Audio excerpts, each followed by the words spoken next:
Funga macho nibariki neno la Mungu. Bwana Yesu, nakubariki na kutukuza kwa ajili ya wakati huu. Unapoenda Mfalme kuzidi kutazama neno lako, nitumie kama chombo. Funika wana hawa kwa damu yako na moto wako. Mioyo yetu iwe shamba na udongo mzuri, ili ya kwamba Mfalme neno hili liwe mbegu kwa maisha yetu. Nitumie kama chombo masihi. Kwa jina la Yesu ninaamini. Amen. Kitabu cha Warumi mlango wa 11 mstari wa 18.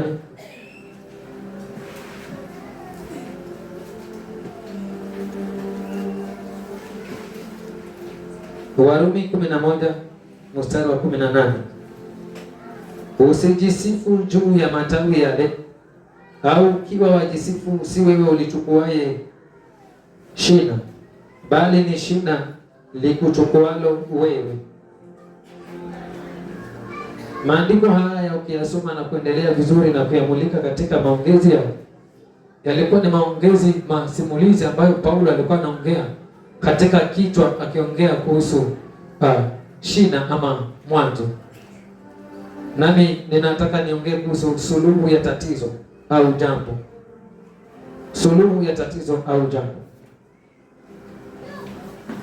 Matatizo hayakosi na hayaishi. Yaliwekwa duniani kama sehemu ya pili katika maisha ya mwanadamu duniani ayapitie. Mungu aliumba dunia hii na akaona ya kwamba inafaa. Ziko planeti nyingi katika anga za sijui ni sayari kama sikukosea, lakini katika planeti zote, ile planeti ambayo ilionekana, planeti nini? Ni sayari, si ndio? Katika sayari zote ambazo zipo kule juu, ukitoka katika hii dunia, kuna sayari ni kubwa kama hii dunia. Asifiwe Yesu. Ziko sayari kule, na hizo zote zilitengenezwa vile zilivyo. Na kuna sayari ambazo mwanadamu huwezi ishi wewe hata dakika moja hiyo, hauwezi ishi. Lakini katika uumbaji wa Mungu akaumba dunia, akaona ya kwamba hii dunia ndio inafaa mwanadamu kuishi, akamweka mwanadamu aishi hapo. Na katika mwanadamu kuwekwa chini ya jua, ni mambo mawili utawala mwanadamu, shida na raha. Shida ni hayo matatizo. Bwana Yesu asifiwe. Na matatizo ambayo huwa yapo duniani yana chanzo chake. Nami naongea kuhusu suluhu ya tatizo. Hakuna tatizo ambalo lipo likiwa halijashikililiwa na kitu. Paulo akasema ya kwamba usijisifu ya kwamba ni wewe unayelichukua shina, bali ni shina ndio ubeba mtu. Shina ndio ubeba tatizo. Tunaposema kuhusu suluhu ya tatizo, ninakuja ya kwamba asifiwe Yesu, ya kwamba kila tatizo lina mwanzo wake, na msingi ambao ndio mwanzo wa kitu ndio hubeba kitu. Msingi ndio ambao husimamisha ghorofa. Msingi ndio husababisha ghorofa ianguke ama isianguke. Bwana Yesu asifiwe. Hivyo tunaposema kuhusu suluhu ya tatizo, unapotaka kusuluhisha tatizo, yapo matatizo yalifanyika. Bwana Yesu asifiwe. Yale matatizo ambayo yalifanyika na hata leo yanafanyika. Unapotaka kusuluhisha tatizo, jibu ndio hili. Asifiwe Masihi. Unapotaka tatizo liondoke, anga ibadilike, maisha yabadilike, unapotaka suluhu ya tatizo, tafuta chanzo chake. Asifiwe Yesu. Tafuta chanzo ambao ndio msingi.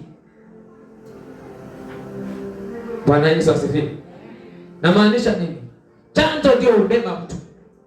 Awe ana nidhamu nzuri ama hana nidhamu nzuri, chanzo ndicho mfanya awe vile alivyo. Mwenye magonjwa ambayo hayaponi, hayo magonjwa yana chanzo chake na yameshikililiwa na chanzo chake. Bwana Yesu asifiwe. Kitabu cha Waamuzi 6 mstari ule wa kwanza na kuendelea.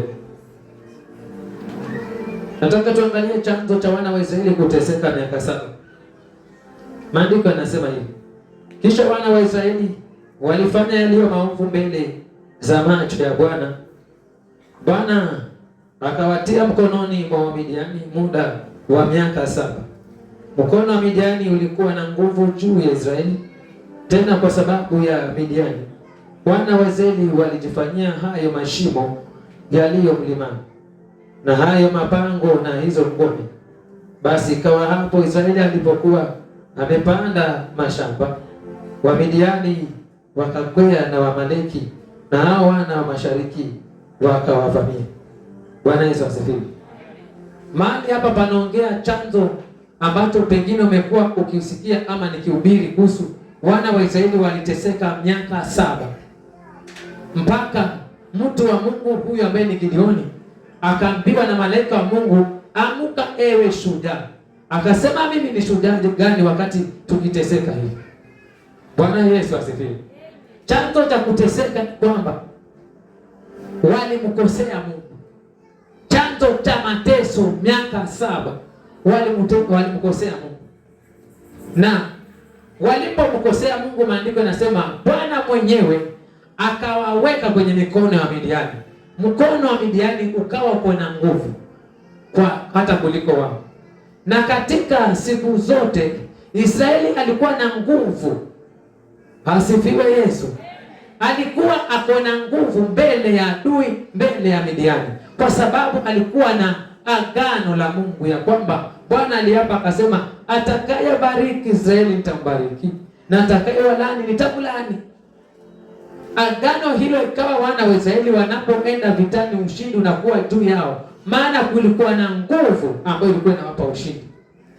Bwana Yesu asifiwe. Maandiko yanasema Mungu hakuacha Israeli peke yake tu, bali usiku aliweka pila ya moto ikiwatangulia, mchana aliweka wingu la uvuli likiwafinika. Hivyo ni kwamba hata wakati walipokuwa wamekosa mwelekeo, aliwapa sanduku la agano. Bwana Yesu asifiwe. Aliwapa sanduku la agano ya kwamba likiwa mbele yao adui hapati ushindi. Lakini wakati huu waliposhindwa, kushindwa kwao kulianza walipomkosea Mungu, Mungu akawaondokea. Alafu Mungu alipoondokea, Mungu akapa maadui kuwa na nguvu kuliko wao. Sasa wakateseka for 7 good years. Bwana Yesu asifiwe. Chanzo cha matatizo yao ni kwamba walikosea Mungu.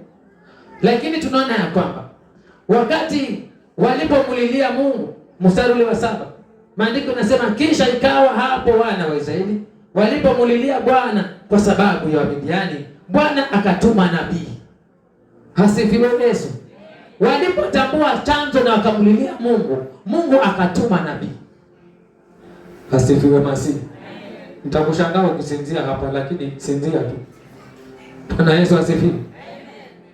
Walipotambua mimi hii ndio chanzo, wakamulilia Mungu, Bwana akatuma nabii. Na hapo ndipo ambapo sasa wakaanza kupata wokovu. Na wakati huo ambapo walikuwa Wamidiani wana nguvu juu yao, hapo madhabahu ya Baali iliamka na ikazidi kuwatesa tena zaidi. Asifiwe Yesu. Mahali hapa naongea kuhusu chanzo cha matatizo ya kuteseka katika maisha ya wana wa Israeli. Walimkosea Mungu na Mungu mwenyewe akasababisha hukumu huo ukafanyika. Watu husema Bwana hawezi kufanya hayo, lakini nataka niseme hivi, Bwana mwenyewe, asifiwe Yesu, Mungu mwenyewe ana uwezo wa kutuma roho mbaya ikapenya kwa mtu. Angalia maisha ya Sauli. Wakati ufalme ulipomwondokea, Bwana akajichagulia ufalme kwingine. Wakati huo alipoanza kumchukia Daudi, Bwana Yesu asifiwe, alipoanza kumchukia Daudi kwa sababu amemwona huyu anakaa namna gani, akamchukia. Hiyo chuki yote maandiko yanasema ni roho mbaya kutoka kwa nani? Kwa Bwana ilimuingia Sauli. Bwana Yesu asifiwe. Sisi maandiko yanasema hivi. Roho mbaya kutoka kwa Mungu akaitupa kwa Sauli, akawa adui wa Daudi. Na wakati alipokuwa adui wa Daudi, Mungu yule akampa ushindi Daudi kwa sababu ya agano lake na mafuta yaliyo ndani yake. Bwana Yesu asifiwe. Hivyo chanzo, wakati unapotaka kuondoa tatizo, tafuta chanzo chake ni nini. Unapopiga chanzo, yani msingi, mtu anafunguliwa. Bwana Yesu asifiwe. Unaona wakati wana Paulo na Sila walipofungwa gerezani, nataka nikupe ufunuo. Walipofungwa gerezani, walipoimba na kusifu, ni nini kilichoanza kupigwa kibele? Misingi ya gereza. Asifiwe Yesu. Misingi ya gereza ndio ilianza kupigwa, ikatingisika, milango ikaanza kulegea, ikafunguka. Kwa sababu gani haikupigwa milango, ilipigwa misingi? Kwa sababu misingi ndio imeshikilia nini? Gereza. Bwana Yesu asifiwe. Hivi unapoona familia inateseka kama mamangu, vile umeona familia yako imetawala kule na kule, haieleweki, kuna msingi ulikuwa umeshikilia hiyo. Nashukuru Mungu imevunjwa leo. Bwana Yesu asifiwe. Kuna misingi ushikililia. Wangapi mshapanda ndege?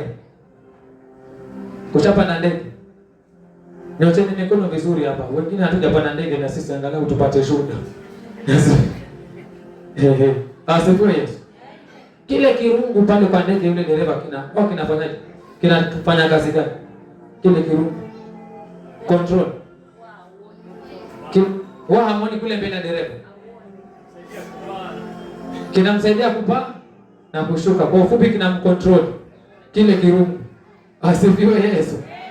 Asifiwe Yesu. Kwa hivyo kina control kupaa na kushuka. Hii ipata ufunuo. Bwana Yesu asifiwe. Vile vile tatizo la mtu yeyote yule ambalo liko kwa familia yenu, kuna mtu ushika kirungu hivi. Kuna roho ushika roho ya kwamba huyu mtu hatoki hapa. Ukijaribu kwenda hivi, wanashika rungu, wanakuteremsha. Ukijaribu kutaka kuinuka, wanashika. Ukijaribu kwenda juu, wanakupeleka. Hiyo rungu kushikililia, ikipigwa hiyo rungu, unaona maisha yanafunguka. Bwana Yesu asifiwe. Hakuna mtu mbaya dunia hii. Ni kile kimemshikililia ndio kinamfanya anaitwa mbaya. Na nipata vizuri. Hakuna mtu muovu dunia hii. Kila mtu ni chombo cha Mungu. Lakini kile ushikililia mtu ndio mfanya mtu awe vile alivyo. Leo rungu ipigwe hiyo. Asifiwe Yesu.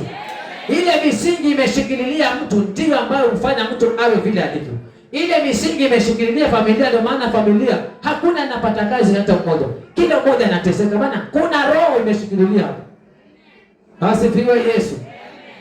Haioni maana wala amani wakati umesomesha mtoto wako amehitimu vizuri, unasubiri aweze kuenenda kupata kazi ya kusaidia na wewe, bado anakuja wewe ndio unamsaidia.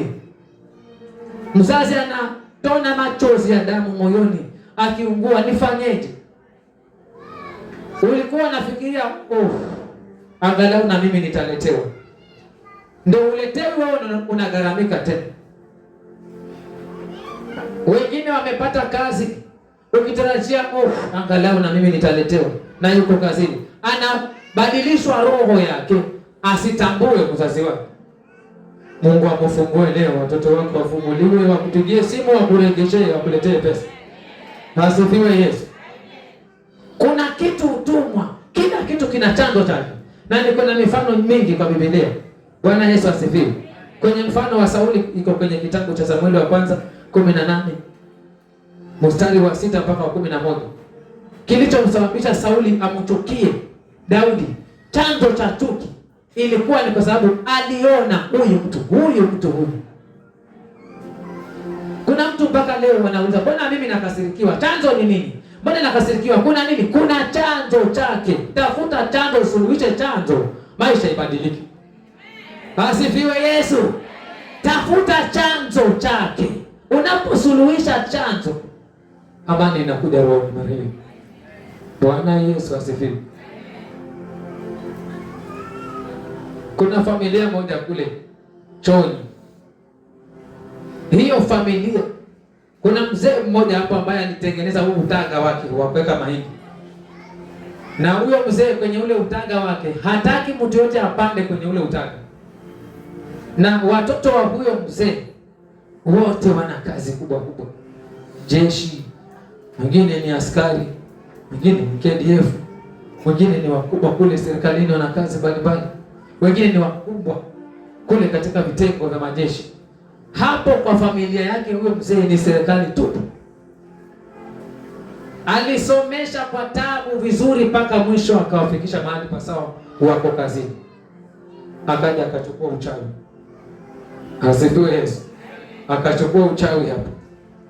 Sasa alipoweka ule uchawi wake pale, akaanza sasa na kwamba anatoa kafara kwa uchawi wake.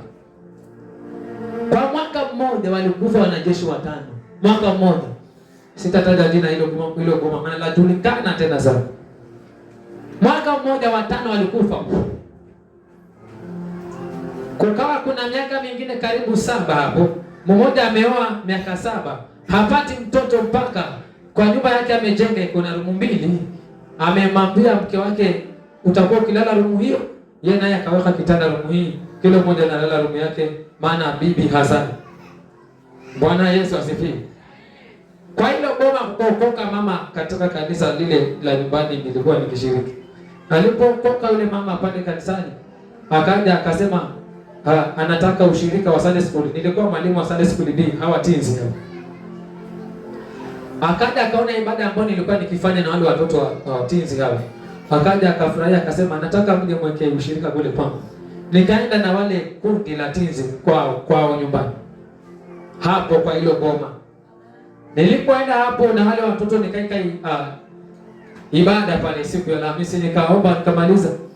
Nilipoomba kumaliza katikati ya maombi nikaanza kusema kama kuna mtu ana matatizo akuje hapa.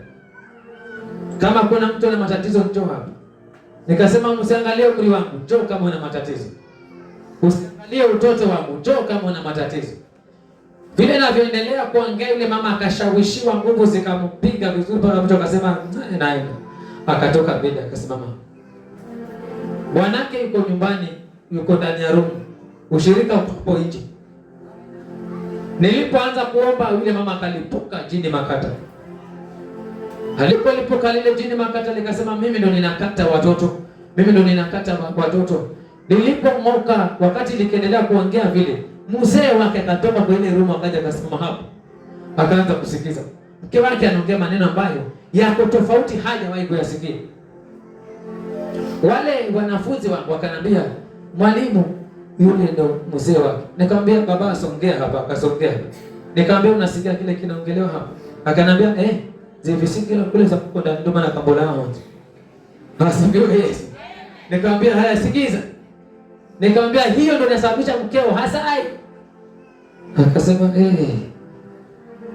Kakemea ile roho ikaondoka ikaenda.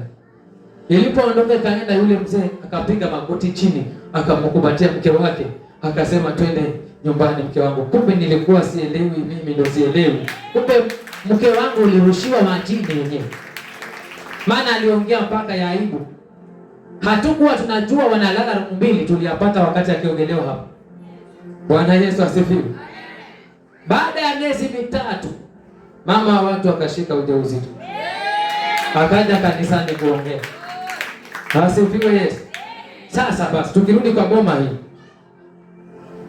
Ghafla. Kila ule mwaka ukaanza. Wa kwanza akafa hali ya utatanishi, wa pili akafa kwa hali ya utatanishi, mwanajeshi mwingine akafa. Ghafla ile kukawa kuna barobaro mmoja pale ambaye anaongea vizuri mpaka kuna kazi yake alikuwa anafanya kwa kampuni fulani hapa mtu hapa. Alipokuwa ameenda hapo nyumbani kwa mazishi, ile ghafla sherehe zinaendelea. Yule bwana akaingia kwenye nyumba ya yule babu, akapanda juu ya utaga, akaangalia. Alipoangalia hivi, hapo ndo alipotezwa maneno mpaka leo ni bubu leo. Anaongea na ishara. Bwana Yesu asifiwe. Siku baada ya siku familia imeisha mpaka leo. Makaburi ndio yako hapo kwa familia hiyo hapo Chonyi Center. Akabaki yule mzee. Bwana Yesu asifiwe. Ikaanza kutafutwa shida ni nini? Watu wakiomba wanayaona vizuri. Watu wakiomba wanayaona vizuri. Mpaka mwishowe ikabidi kuletwe wana Maria wakaja kuomba hapo kwa boma. Mzee akijisaidia kivyake. Aliwapiga guruneti wale wana Maria walizimia hapo wake. Ndio akili. Bwana Yesu asifiwe. Nikachukua maji nikaombea yule mama ambaye alikuwa ni mshirika kule kanisani. Nikamwambia nenda ukatakase kwa hilo goma hapo. Akatakasa kwa hilo goma. Huyo mzee alikufa mwaka huo. Asifiwe Yesu. Asifiwe Yesu. Sasa kumbe chanzo ilikuwa watu wanakufa ni madhabahu ilikuwa inachukua kafara. Asifiwe Yesu. Unaona mauti zinakatika ga. Huelewi nini kinaendelea. Kila mauti inayokufa ambayo si ya wakati wake, kuna roho imesababisha hiyo mauti. Bwana Yesu asifiwe. Kila maisha ambayo si ya kawaida, kuna roho imeshikililia. Kila ugonjwa ambao unameza dawa na unasikia bado upo, umemeza dawa na ugonjwa bado unaendelea, si ugonjwa huo mwanangu. Kuna roho imeshikililia. Asifiwe Yesu. Naongea kuhusu suluhu ya tatizo ni kupiga chanzo, maisha yafunguliwe. Bwana Yesu asifiwe. Asifiwe Yesu. Mungu ananiambia kwenye kitabu cha Wafalme wa Pili.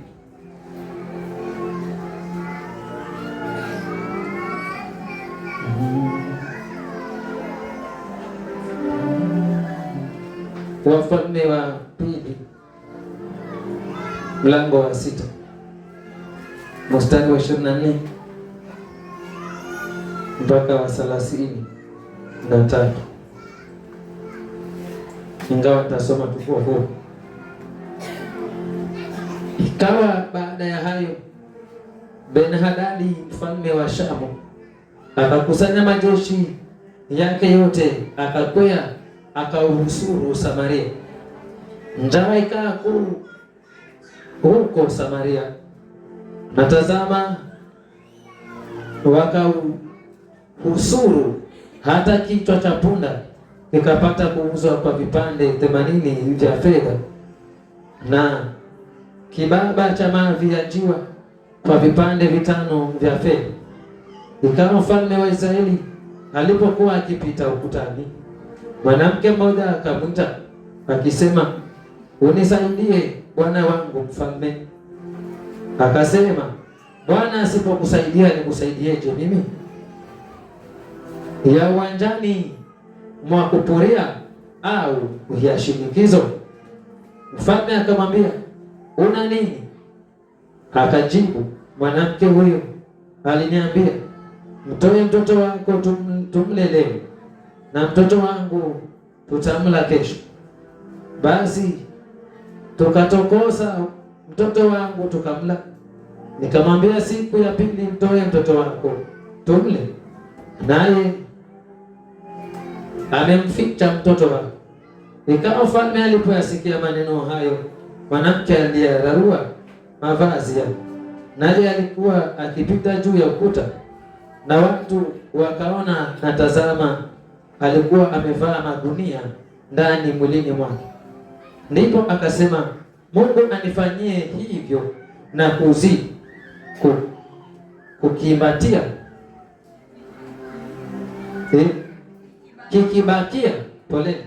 kikibakia kichwa cha Elisha mwana wa Shafati juu yake leo. Kisha Elisha alikuwa amekaa nyumbani mwake na wazee wakikaa pamoja naye, na mfalme akatuma mtu wa mbele yake. Lakini hata kabla kufika kwake yule aliyetumwa, akawaambia wazee, je, mwaona jinsi huyu mwana wa muuaji alivyotuma aniondolee kichwa changu? Angalieni, huyu aliyemtuma akifika, fungeni mlango mkamzuie mlangoni. Je, sauti ya miguu ya bwana wake haiko nyuma yake? Asifiwe Yesu. Nataka nieleze kisa hiki tuweze kuenenda kwa maombi. Bwana Yesu asifiwe. Kulikuwa na njaa katika Israeli, na njaa hii ilikuwa kubwa kama tulivyosoma, ambayo haijawahi simuliwa kama njaa ambayo ilikuwa hapa Kenya miaka mingi kitambo, ambayo watu walibidi walikula unga na mahindi yale ya rangi ya yellow. Mnakumbuka hii? Asifiwe Yesu. Kulikuwa na njaa ambayo katika Israeli ilikuwa ni njaa ambayo ilikuwa ni kuu zaidi, kiasi ya kwamba watu walikuwa wanachemsha mavi ya njiwa wanakula. zaidi, kwa sababu ya njaa wakaamua kwamba wakule, wachemshe mtoto achemsha aliwe. Na njaa hii ilikuwa ni zaidi ambayo ilitatiza, na chanzo cha njaa hii, asifiwe Yesu, chanzo cha njaa hii ambayo ilikuwa ni kuu, ilisababishwa na wakati mmoja ambapo mfalme Ben-Hadad, mfalme wa Shamu, kutoka siku alipoenda kuvamia Samaria, aliwaacha na njaa hiyo kuu kuliko siku zote. Bwana Yesu asifiwe. Hiyo njaa chanzo chake ni uvamizi ambao haukuwa wa kawaida, ndio ukasababisha kukawa na njaa hii, mpaka watu wakamfuata mfalme wakamwambia, jana tulitokosa mtoto wangu, leo ni wake, amemficha. Mfalme aliposikia mambo haya, kwa sababu akili zake zinaanza kutatizika kwa ajili ya njaa ile ambayo ilikuwepo, ambayo chanzo chake ni uvamizi wa nani? Wa mfalme Ben-Hadad. Asifiwe Yesu. Aliyesababisha chanzo ni mwingine, lakini mfalme huyu akabadili kuenenda katika chanzo, akaanza kusema, kikibakia hata kichwa cha Elisha nikipate leo. Na nipata vizuri? Bwana Yesu asifiwe. Akaelekeza kuuawa kwa Elisha, wakati chanzo ni uvamizi ambao alifanywa nani? Ben-Hadad. Asifiwe Yesu. Akasema kisibakie hata kichwa cha Elisha. Ndipo hapo akaamua anatuma watu waenende kwa Elisha. Sasa wakati ule Elisha amekaa na wazee wake wametulia, wakati mtumwa ametumwa ameenda kwa ajili ya kumuua Elisha, maandiko yanasema kwamba Elisha akawauliza wazee wake kile anachokiona katika roho ambacho kinakuja juu yake. Asifiwe Yesu. Akawauliza wazee wake ya kwamba, mnamuona huyo mwana wa uuaji ambaye ametuma mjumbe aje aniondolee kichwa changu? Basi anakuja na hatua za miguu za Bwana zipo nyuma yake, akija mzuieni mlangoni. Bwana Yesu asifiwe. Unanipata vizuri? Chanzo cha matatizo ni uvamizi wa Ben-Hadad, lakini katika mwelekezo wa lawama unatupa kwa nabii akatwe kichwa. Maandiko ni magumu wanangu, asifiwe Yesu. Roho ama uvamizi wa Ben-Hadad ulioshambulia hii Samaria ulisababisha majanga hayo yote, lakini lawama zikatupa kwa manabii. Na ndio maana mpaka leo wachungaji husindikiziwa malawama kila mara. Unasingiziwa mpaka mambo ambayo haukuyafanya unasingiziwa. Haikuanza wewe, ilianza hapo. Asifiwe Yesu. Umepigwa na wengine unashambulia nabii. Amekukosea nini? Asifiwe Yesu. Akatuma enende akauliwe huyo nabii. Nabii akayaona katika roho, akamwambia wazee wake, mnamuona huyo mwana wa uaji ametuma watu waje. Lakini kwa sababu ni nabii wa Mungu, akainuka katika anga ile ile, mlango wa 7. Akainuka kwa rehema akasema, kesho panapo majira kama haya chakula kitauzwa kwa shekeli kwenye lango la Samaria. Bwana Yesu asifiwe. Huyo nabii akasababisha muujiza kutendeka, chakula kikaletwa. Na nipata vizuri kweli? Asifiwe Yesu. Yule ametumanishiwa auawe, akatumika huyo akaondoa hiyo njaa. Asifiwe Yesu. Na hivi ndivyo ilivyo. Chanzo ni muhimu. Unapotafuta chanzo unaleta suluhu. Unapotafuta chanzo, unapoenda makosa kutafuta chanzo makosa, ndipo unakosa suluhisho ya jambo. Bwana Yesu asifiwe. Asifiwe Yesu. Lakini kwa sababu ni nabii, mlango wa 7 akasema, kesho panapo majira kama haya chakula kitauzwa kwa shekeli. Mmoja akasema, hata Bwana angefungua milango mbinguni chakula hiki kingeweza kushuka. Akaambiwa, utaona na macho lakini hautakula. Asifiwe Yesu. Unabii huo ukasukuma. Ulipokuwa umetabiriwa hiyo siku, kulikuwa kuna watu wamepesa kitambo kupelekewa chakula ambao ni wenye ukoma 4. Asifiwe Yesu. Wenye ukoma 4 wamesubiri chakula hakiji, na tunakufa na njaa kwa sababu njaa ilikuwa ni hii kuu zaidi. Asifiwe Yesu. Wakasema, hapana, tuliendee jeshi la Washami kule kwa Ben-Hadad. Tuliendee jeshi la Washami. Wakituua sawa, wakituhifadhi hai ashukuriwe Mungu. wakaondoka, kufa gari, kufa dereva. Wakaenda, kumbuka kuna unabii umetamkwa na Elisha. Asifiwe Yesu. Wakaenda kwa hali zote, alipoenda Bwana akatangulia kwa miguu yao. Washami wakasikia kana kwamba ni nini? Ni vifaru, wakakimbia wakaacha gala la chakula liko wazi. Gala lile la chakula lilikuwa limechukuliwa kutoka kwa Israeli. Asifiwe Yesu. Wakakimbia kwa mshindo wa vifaru vinavyokuja, wakaacha gala wazi. Wakala hao ni ukoma mpaka mwisho. Wakaenda wakawapasha habari, akamwambia twendeni kule hawa wa Samaria. Asifiwe Yesu. Walipoenda wakapata kweli hakuna kitu. Mfalme akatuma watu angalau waangalie, pengine amejificha mahali. Wakaangalia wakapata hakuna. Wakabidi wakachukua chakula wakavirejesha Samaria siku hiyo. Asifiwe Yesu. Viliporudi hiyo siku hiyo kukuendea siku nyingine tu, katika mapambazuko chakula kikawa kimefika Samaria. Mbiu zikapigwa ya kwamba basi chakula kitauzwa kwenye lango la Samaria kwa shekeli. Shekeli ni kwamba iliuzwa kwa kiwango cha chini, ili yule asiyejiweza naye akanunue. Asifiwe Yesu. Wakaenda pale wakapanga foleni, ikasemekana kuchaguliwe bamsa mmoja ambaye atasimama mlangoni azuie watu waenende kwa utaratibu. Utaratibu haukuanza leo, ulianza kwa maandiko. Bwana Yesu asifiwe. Wakapangwa mpaka kaonekana bamsa mmoja, akamwambia wewe na misuli njoo hapa. Akasimamishwa mlangoni. Alipotazamwa ni yule bwana aliyekufuru nabii ya kwamba kama kungefunguliwa madirisha kingeshuka kile chakula, kama yule bwana juzi aliyesema mapasta hao hawanisumbui, anipe mkono kama ni pasta, akaanguka mtawa na pikipiki. Asifiwe Yesu. Sasa ikafikia akaenda bwana akasema haleluya. Wale wa misuli wanafanyaje? Nasema haleluya, mimi ndio mlango, ndio kusema. Watu wakajawa na ghadhabu, wakaanza kusukuma, mwisho akaangushwa yule bamsa. Watu wakapita tu yake mpaka mwisho akafa. Alipokufa chakula amekiona kwa macho, lakini hakuweza kukikula. Msukumo wa unabii. Asifiwe Yesu.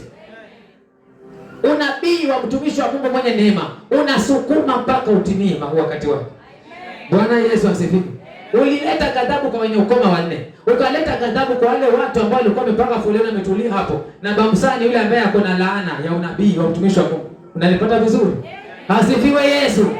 Ule unabii ukavaa ile foleni ya watu, sijui kama ilikuwa imefika Kofa ama imefika wapi. Unabii ukavaa hiyo foleni, watu wakaanza tusongee, uwe nao kuna bamsa, songea msukume mwisho huu. Asifiwe Yesu. Yaani unabii husukuma. Na kuna watu mpaka leo chanzo cha matatizo yao ni unabii, walitolewa unabii mbaya. Asifiwe Yesu. Hili libanguliwe leo kwa jina la Yesu. Mtu alikutolea unabii mbaya, leo hii chanzo cha matatizo ni mtu alikutamkia maneno. Takuona kama utafanikiwa wewe. Kumbe katika hali hiyo alikuwa na madhamirio ndani yake. Mpaka leo unapitia maisha haya. Bwana kufungue leo. Asifiwe Yesu. Bwana ng'oe hiyo laana. Najua kuna watu husema maneno hata kwetu wapo useme. Sababu huku mtumia pesa mwisho wa mwezi. Basi anaanza. Tamuona anoka kazi kake huyu. Nitamuona anoka kazi kake huyu. Na saa hiyo huku msomesha huyo mtoto hata kidogo hivi. Ameenda tafuta kazi ipizende anateseka. Anatukana na Wachina kule. Anatembea na mkuu lunch hadi. Haki ilikuwa iko na wewe mzazi msomeshe, huku msomesha. Amepata ile kazi getini, anatukana na Wachina, pesa amekatwa, ameshindwa kukutumia, unamlani. Na shukuru Mungu alinipa laana, alinipa neema. Asifiwe Yesu. Mungu alinipa neema, ukitupua laana inaenda vizuri. Injili ni kali. Asifiwe Yesu. Mzazi anakulani maana huku mtumia pesa. Hajui wala nini, hajui afungiwa nyumba huku. Yeye amebaki amekubeba mgongoni. Mtoto huyu basi hatumi hata pesa. Wanakula vizuri Mombasa, mimi nateseka. Hajui unalala njaa huko. Bwana Yesu asifiwe. Kuna watu wanaishi mpaka leo na maneno ya wazazi ambayo si mazuri. Chanzo cha maisha yake ni maneno ya wazazi. Bwana Yesu asifiwe. Mungu akuondolee leo hayo maneno, yabadilishwe, yasifanye kazi kwa maisha yako, uweze kuwa na mtu mwingine, maisha yako yafunguke na wewe. Simama na miguu.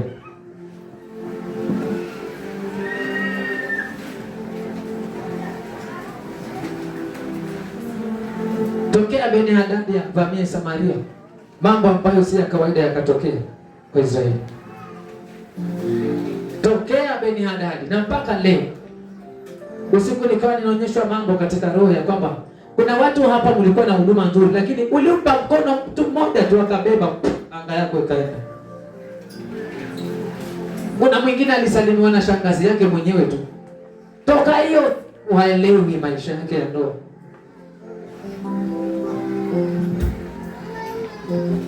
Asifiwe Yesu. Shawaiona mwingine akanambia, Pastor, toka niende nyumbani nirudi huko. Bai, usijaelewa mpaka leo. Nilikuwa vizuri mpaka naweza kusaidia ndugu zangu. Lakini tangia niende nyumbani kwetu nirudi huko. Kisha mpaka leo sielewi. Nikamuuliza, yule wa kwanza ulienda kumsalimia ulipoenda kule nyumbani ni nani? Akanitajia. Nikamwambia huyo ndio chanzo chake. Mwingine yuko hapa leo.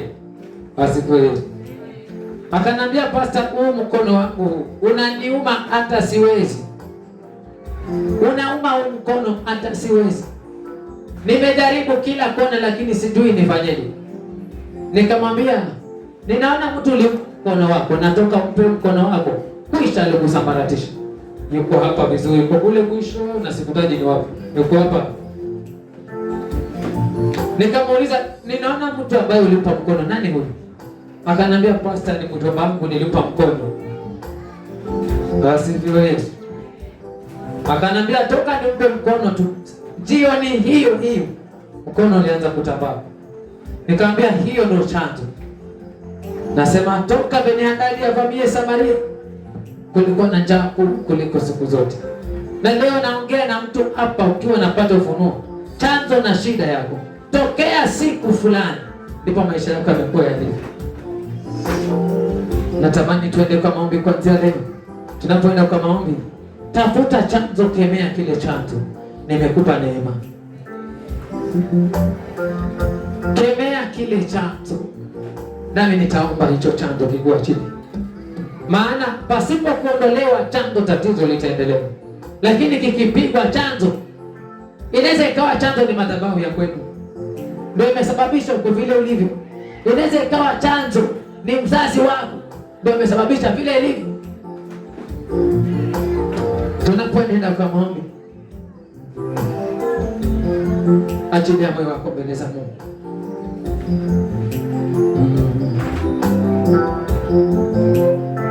Unatawala, unatawala Yesu, mbinguni na duniani. Unatawala, unatawala Yesu, unatawala, unatawala Yesu, mbinguni na duniani. Unatawala, unatawala Baba, unatawala, unatawala, unatawala Yesu, mbinguni na duniani. Unatawala, unatawala Baba, unatawala, unatawala Yesu, mbinguni na duniani. Unatawala, unatawala Baba, unatawala, unatawala Yesu, mbinguni na duniani. Unatawala Baba, unatawala, unatawala, unatawala, unatawala Yesu, mbinguni na duniani. Unatawala, unatawala Baba, unatawala, unatawala Baba, unatawala Yesu, mbinguni na duniani. Unatawala, unatawala Baba, unatawala, unatawala Baba, unatawala Yesu, mbinguni na duniani. Unatawala, unatawala Baba, unatawala, unatawala Yesu, mbinguni na duniani. Unatawala, unatawala Baba,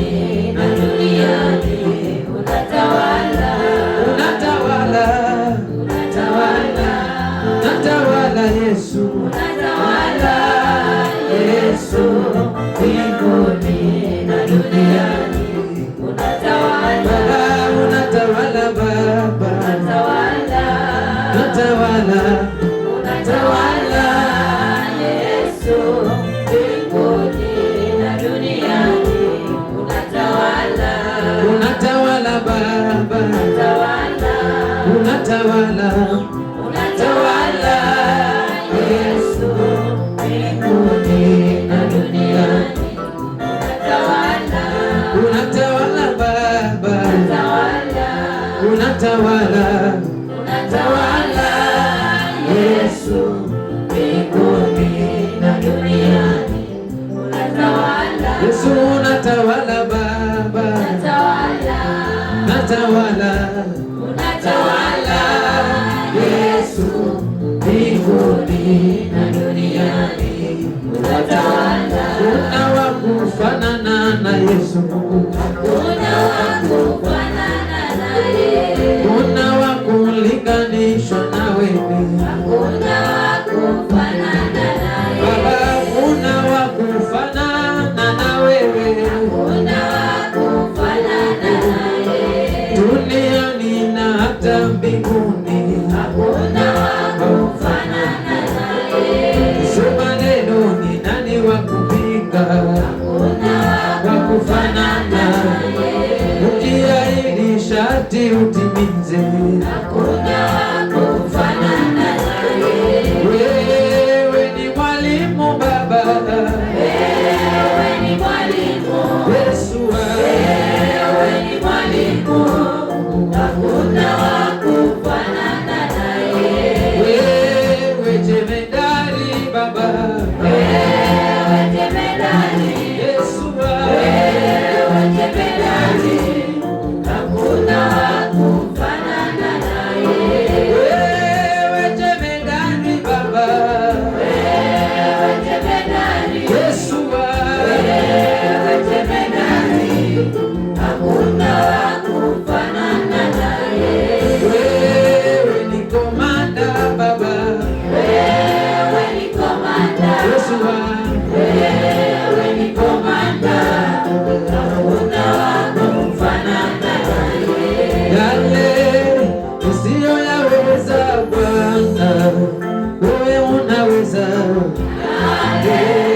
siyoyaweza Bwana, anaweza, Yale siyoyaweza Bwana, wewe unaweza. siyoyaweza Bwana, anaweza, Yale yamenishinda fahamu zangu, ewe Yesu wangu. siyoyaweza Bwana, anaweza, Komanda, Bwana Yesu, komanda, komanda wa vita. komanda, Bwana Yesu ni komanda, komanda wa vita, Komanda, Yesu wangu, komanda Baba, komanda Baba, komanda, Yesu wangu, Bwana Yesu ni komanda, komanda wa vita, Yesu komanda, Yesu wangu, komanda, komanda wa vita, komanda, Yesu wangu, Bwana Yesu ni komanda, komanda wa vita, komanda, Bwana Yesu, komanda, ukomanda Baba, komanda, Bwana Yesu ni komanda, komanda wa vita. enda tu mbele za Mungu sasa, enda tu mbele za Mungu sasa. Uende ikawa katika chanzo ni maneno litamukiwa na mtu, uende ikawa ni shangazi alikutamkia maneno, uende ikawa ni mavya alikutamkia maneno, uende ikawa ni mama mkubwa alikutamkia maneno, uende ikawa chanzo cha hayo yote, uende ikawa Roho Mungu anakukumbusha na kuonesha ni kutokea siku fulani ndipo akaanza mambo hayo. Una uwezo wa kwenda mbele za Mungu katika neema hii iliyo katika mahali hapa, ya kwamba ukanushe mambo hayo, wakati Jabesi alipotangulia kwamba chanzo cha maisha yake lake ambalo alilipewa. Hilo jina kumbe lilikuwa lina maana ya uchungu. Alipotambua kwamba chanzo ni hilo jina, akalikataa hilo jina, Bwana akamrehemu, akambadilisha. Huenda ikawa chanzo ni jina ulilolipewa, ndilo limeshikililia maisha hayafunguki, ndilo limeshikililia kazi hazifunguki. Huenda ikawa chanzo ni mtu fulani, tangia umpe viatu vyako tokea hiyo siku mpaka leo maisha yako hayafunguki. Huenda ikawa chanzo tokea siku fulani upatie mtu tu nguo zako, tangia hiyo siku maisha hayaeleweki tena.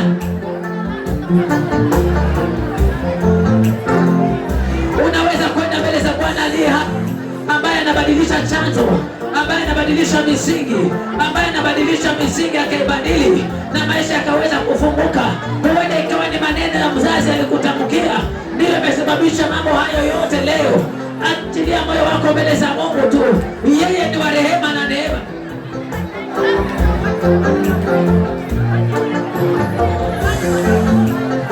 Yesu alivunja misingi. Damu ya Yesu ilivunja misingi. Hata leo inavunja misingi. Hata leo inavunja misingi.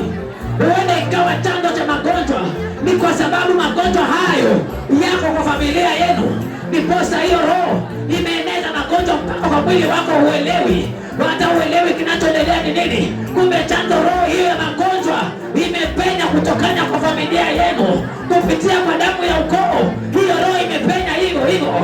Fyeka hiyo roho kwa damu ya Yesu.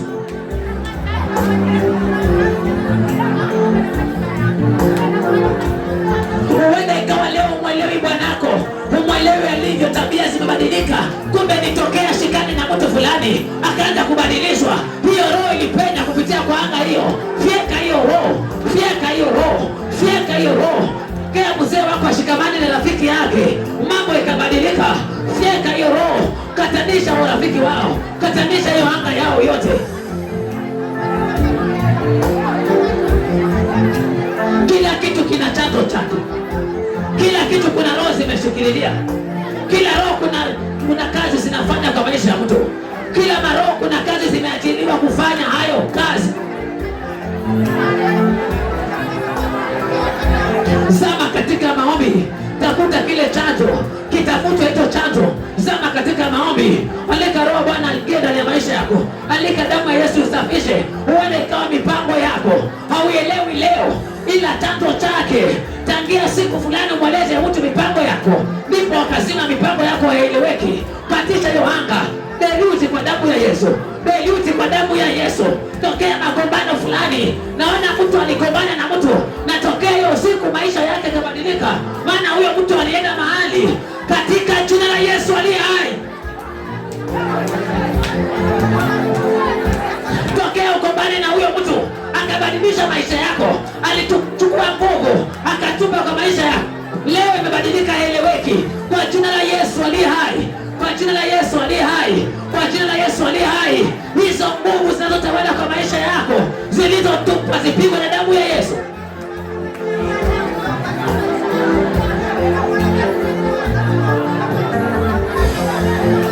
Zama katika maombi, zama katika maombi. Tani nini kilichosababisha? Kila kitu kina mwanzo wake. Kila kitu kina mwanzo wake. Kila kitu kina mwanzo wake. Mpigeni ibilisi naye atawatoroka. Pinga hizo hali nazo zitakutoroka. Zina mahali zilitokea hizo hali.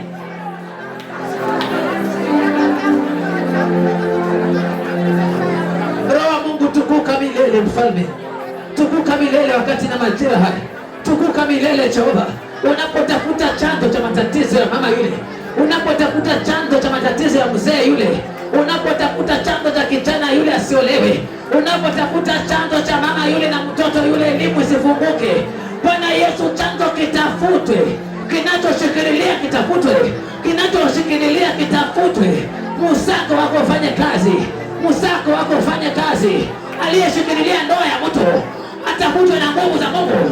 Anayeshikilia ndoa ya mtu siwe na amani, anayeshikilia ndoa ya mtu haieleweki, atafutwe kwa nguvu za Mungu.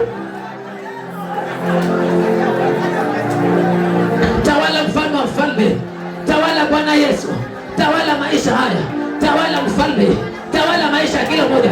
Tawala maisha ya kila mmoja, tawala maisha ya wana hawa, tawala mfalme wa milele, tawala kila mahali, tafuta kila kilichosababisha aliyekusudia hayo atafutwe. Masia ukitafutwe, misingi ivunjwe, misingi ivunjwe, misingi ivunjwe, misingi ivunjwe. Ewe roho uliyeshikilia maisha ya mtu, ewe roho uliyeshikilia maisha ya mtu, ewe roho uliyeshikilia safari ya mtu ya nje, ewe roho uliyeshikilia ndoa ya mtu, ewe roho ya magonjwa kwa mishipa mtu, ewe roho ya kutawanya ndoa ya mtu, ewe roho utafutwe.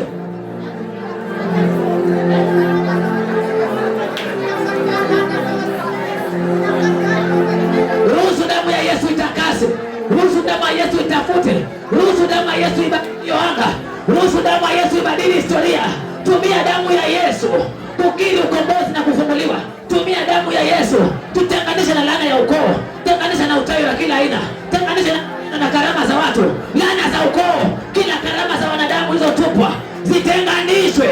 Ewe roho ya giza, una masikio, uko na masikio popote ndani ya kanisa hili, yeyote uliyemshikililia, yeyote uliyemshikililia, naachilia moto wa damu ya Yesu, naachilia moto wa damu ya Yesu, naachilia moto wa damu ya Yesu, naachilia moto wa damu ya Yesu, naachilia moto wa damu ya Yesu. Kila anga ikamatwe, kila anga ikamatwe, kila anga ikamatwe.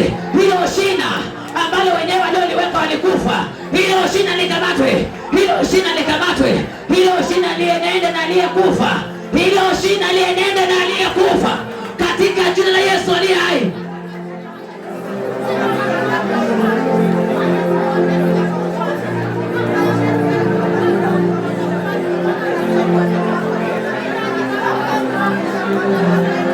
Tawala Roho Mungu aliye hai, tawala mfalme wa falme. Maisha yetu tumeyachovya kwako, roho zetu tumezichovya kwako, roho yetu tumeichovya kwako. Nani dereva kamili kama si wewe? Nani kiongozi kama si wewe? Nani unayeweza kama si wewe? Tembea mfalme kwa uwezo wako, tembea Bwana Yesu kwa ukuu wako, tembea mfalme wa falme, tembea Bwana Yesu. Achilia moyo wako, zinafanyika, zinatafutwa. Yeye aliyenena maneno hapo kwa boma lenu mpaka amesababisha familia haieleweki tena, alinena wasiwazi. Hayo maneno ya kufuate mwenyewe.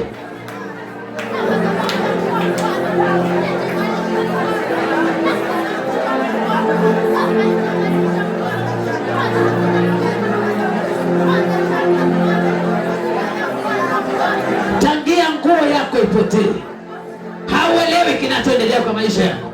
Huyo mtu yuko mahali hapa, tangia nguo ipotee, huelewi maisha yalivyo. Ipo kilichofanya kwenye hiyo nguo, ipo iliyofanya kwenye hiyo nguo. Nguvu za Mungu zifike kwa misimu hiyo.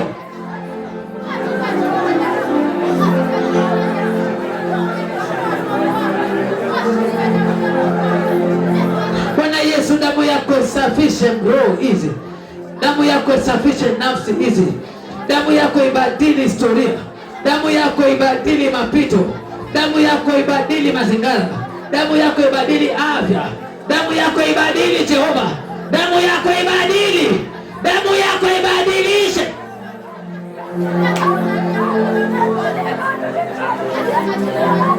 Achilia moyo wako, wanatafutwa, wanatafutwa kila kona, wanatafutwa kila kona maisha yako.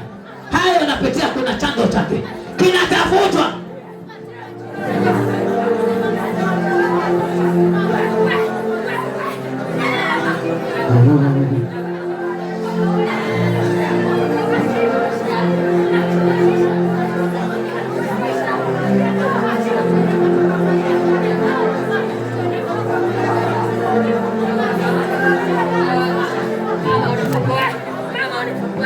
Inatendeka, fungua moyo wako tu, inatendeka.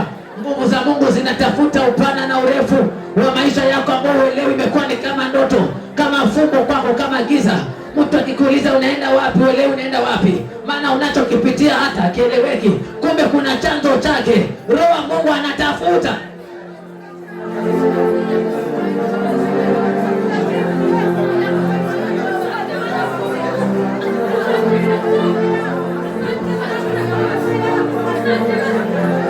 Mkiwa mna nafasi, songe hapa madhabahu katika uwepo wa Mungu. Kuna vitu zinatafutwa hapa, kuna vitu vitu zimekuwa mafumbo uelewi, zinatafutwa. Kuna vitu ni mafumbo uelewi, vinatafutwa. Maana vina chanzo, zina kazi, zinafanya kwa siri. Achilia moyo wako katika uwepo huu. Uleteni madhabahuni huyo. Uleteni madhabahuni. Kuna chanzo kipo kinachosababisha kila shida ya mwanadamu. Jitukuze mwenyewe kwa wana hawa. Jitukuze mwenyewe kwa wana hawa. Siri ifumbuliwe. Asiye na macho apate kuona. Mwenyezi Mungu anayeona mambo asiyoeleweka yaone dhahiri. Mwenyezi Mungu kazi zilizo ngumu zifanye nyepesi. Mfalme vita vigumu vifanye vyepesi. Anayezimwa kwenye vita inuke tena kupigana. Kwa utukufu wa jina lako Bwana Yesu. Kila ambacho ni adimu kifunguliwe. Kila chanzo kitafutwe. Ewe chanzo unayeshikililia wana hawa. Ewe chanzo unayeshikililia wana hawa. Ewe chanzo unayeshikililia ndoa ya mtu. Ewe chanzo unayeshikililia kazi ya mtu. Ewe chanzo unayeshikililia maisha ya mtu. Ewe chanzo cha kushikililia biashara ya mtu siendelee. Katika jina la Yesu aliye hai. Kamata kwa nguvu za Mungu. Ukamatwe. Ukamatwe. Ukamatwe. Ukamatwe. Ukamatwe. Ukamatwe. Ukamatwe. Ukamatwe umoja kwa hiyo ndoa. Ukamatwe umoja kwa hiyo ndoa. Hiyo. Hiyo. Hiyo. Hiyo. Hiyo. Ukamatwe, achilia ndoa. Kwa damu ya Yesu, achilia maisha ya mtu huyu. Kwa damu ya Yesu, achilia maisha ya mtu huyu. Kwa damu ya Yesu, achilia wana hawa. Achilia wana hawa. Toka kwa maisha ya wana hawa. Toka kwa maisha ya wana hawa. Toka kwa maisha ya wana hawa. Kila magonjwa isiyo na aina, kila magonjwa isiyo, kila aina yote ya mazingambwe, ng'oka kwa jina la Yesu aliye hai. Toka in the mighty name of Jesus. Toka kwa jina la Yesu aliye hai. Toka kwa wana hawa. Toka kwa wana hawa. Toka kwa wana hawa. Toka kwa wana hawa. Toka kwa wana hawa. Katika jina la Yesu Kristo. Tawala Roho Mungu. Tawala Mfalme. Tawala usiyeshindwa. Unayebadili maisha ya mtu. Unayebadili kazi ya mtu. Unayebadili ndoa ya mtu. Unayebadili kazi ya mwanadamu. Unayebadili ufalme afya ya mtu. Tawala wakati na majira haya. Tawala kwa ukombozi. Tawala kwa ukombozi. Tawala kwa ukombozi. Tawala kwa ukombozi. Tawala kwa ukombozi. Tawala kwa ukombozi. Ndoa zikusanye kurudi. Ndoa zikusanye kurudi. Kila kando ipigwe na damu yako. Kila mipango ya kando ipigwe na damu yako. Itawanywe kila roho ya kutawanya ndoa. Kila roho ya kuzuia kizazi kwa mtu asizae. Kila roho wa Mungu aliye hai. Tawala kwa kuhukumu kwa ajili ya ukombozi wako ufalme. Yes. Yes. Yes.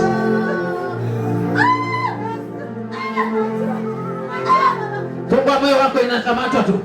Vinakamatwa, vinakamatwa. Operesheni ya Roho Mtakatifu ifanye kazi. Operesheni ya Roho Mtakatifu ifanye kazi. Kinachosababisha kutendeka hayo kikamatwe na nguvu za Mungu. Ewe roho iliyejificha, kamatwa. Kamatwa. Kamatwa kwa nguvu za Mungu. Kamatwa kwa nguvu za Mungu. Kamatwa kwa nguvu za Mungu. Kamatwa kwa nguvu za Mungu. Fungua moyo wako, kuna vitu zinatendeka. Kuna vitu zinatendeka. Bwana Yesu, si maji bali ni damu yako na nguvu zako. In the mighty name of Jesus. Achilia moyo wako tu. Kila roho kamata kwa nguvu za Mungu aliye hai. Na achilia nguvu za Mungu. Kamata kila roho in the mighty name of Jesus. Kamata kila roho in the mighty name of Jesus. Kamata kila roho in the mighty name of Jesus. Na achilia moto wa damu ya Yesu. Ewe ambao umeshikilia maisha wana hao, kamatwa kwa nguvu za Mungu aliye hai. Kamata na moto in the mighty name of Jesus. Kamata na moto kwa jina la Yesu. Kila magonjwa, hiyo roho ya magonjwa, chomeka na moto. Chomeka na moto kwa damu ya Yesu. Chomeka na moto kila roho in the mighty name of Jesus. Chomeka na moto kwa jina la Yesu aliye hai. Chomeka na moto in the mighty name of Jesus. Toka kwa wana hawa in the mighty name of Jesus. Ng'oa magonjwa kwa jina la Yesu aliye hai. Ng'oa magonjwa yote kwa damu ya Yesu. Kamata kila roho. Chomeka na moto. Chomeka na moto. Chomeka na moto. Chomeka na moto. Chomeka na moto. Chomeka na moto. Kila roho msako wa damu ya Yesu. Mutafutwe. Mutafutwe kila mahali. Hicho chanzo chenu.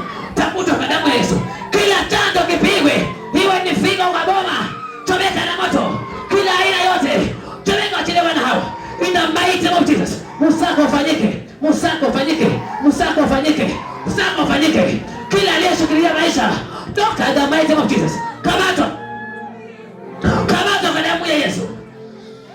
Kamatwa kwa damu ya Yesu. Usiwe na nguvu, achiliwa na hawa. In the mighty name of Jesus. Bwana Yesu, naachilia ukombozi kwa wana hawa. Naachilia ukombozi kwa wana hawa. Naachilia ukombozi kwa wana hawa. Kila chanzo cha magonjwa kivunjwe kwa damu ya Yesu aliye hai. Magonjwa ibadilike. Pona katika jina la Yesu aliye hai. Kila matatizo ya ndoa yasuluhishwe na wewe mfalme, kwa utukufu na uweza wa jina lako. Naachilia ukombozi in Jesus mighty name. Pokeni ukombozi kwa jina la Yesu aliye hai. Pokeni ukombozi kwa jina la Yesu aliye hai. Pokeni ukombozi kwa jina la Yesu. Pokeni ukombozi kwa jina la Yesu. Maisha badilike, mapito ibadilike, anga zibadilike kwa damu ya Yesu. Kila historia zibadilishwe, kila historia zibadilishwe katika jina la Yesu. I set you free in Jesus name. Amen. Piga Yesu makofi. Kusha umekombolewa. Ninatangaza ukombozi kwa leo chini wote kwa damu ya Yesu. Mwisho kuanzia leo. Kipo chanzo kinachosababisha mwanadamu kupitia maisha, na yupo Mungu anayeondoa chanzo. Yesu mwana wa Mungu alikuja kupangua na ni mipango ya ovu na kupanda pando linalostahili kwa maisha ya mwanadamu. Yes. Ipo chanzo, mleteni Mungu. Yupo Mungu anayetafuta kiini cha maisha ya mwanadamu akiteseka. Yupo Mungu anayetafuta sababu. Bwana akamwambia Gideoni, ni hiyo madhabahu ya Baali ndio inayowatesa. Hiyo madhabahu ndio chanzo cha mateso hilo. Ilipata nafasi ikapenya.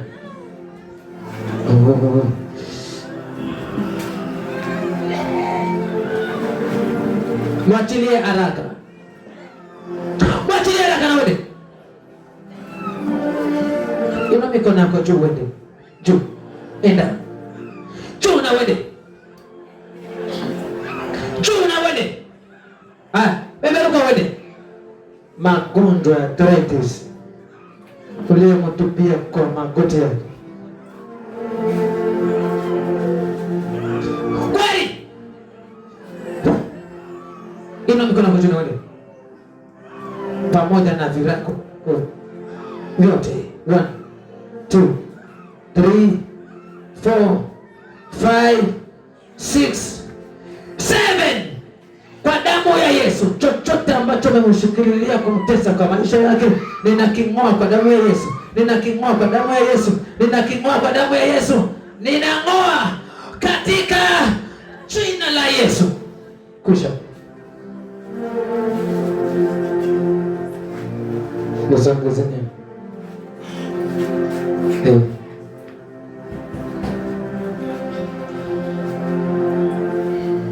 Umeshika nini kwa maisha yako? Umeshika nini kwa maisha? Umeshika nini kwa maisha?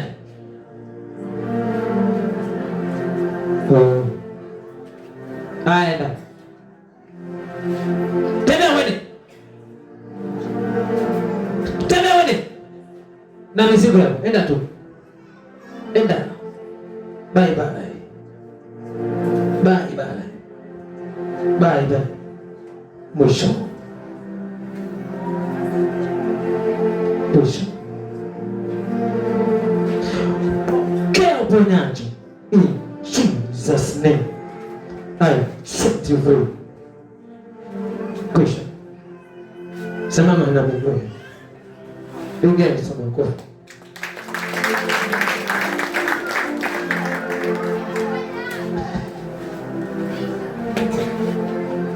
Ushukuriwe mfalme unayeng'oa chanzo na msingi wa maisha ya mwanadamu ukabadilika, mfumo wake ukabadilika, ukajawa na shuhuda zako na kuinua na kuhimidi kwa nafsi hii. Mkombozi wa kipekee, tukuka unapobadili maisha yake. In Jesus name. Pokea ukombozi In the name of Jesus, I set you free. Amka.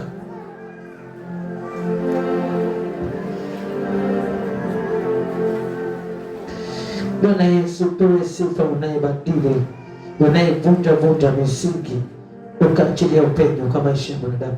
Naichonga nafsi kwako mikononi, nikiachilia ukombozi kuanzia leo, nikisambaratisha kila miundo misingi iliyosimama na kuendesha nafsi hii, naibadili kuanzia leo kwa damu yako Yesu na moto wa Roho Mtakatifu. Naachilia nguvu zako na ukombozi wako ndani ya nafsi hii, in the mighty name of Jesus. Pokea ukombozi, ufunguliwe maisha, chochote kilichokuwa kieleweki ninaachilia kufunguliwa na miujiza kutendeka. In Jesus name I set you free. Amen. Amka. Amka. Unani wewe? Nikuache. Mkamate. Wa wapi wewe? Wa wapi wewe? Wa wapi wewe? Wa wapi? Wa wapi? Umetoka wapi? Niachilie. Watu wafanye nini? Niachilie. Watu wafanye nini? Umeletwa na nani hapa? Niachilie. Unafanya kazi gani ndani yako? Unafanya kazi gani? Unafanya kazi gani? Wachilie. Kama chini na mikono. Haya, sema. Unafanya kazi gani? Unafanya kazi gani? Hautaki kusema. Siko ndo naisha hivi. Inda mbali kama mtu. Toka kana moto. Mata toka tena.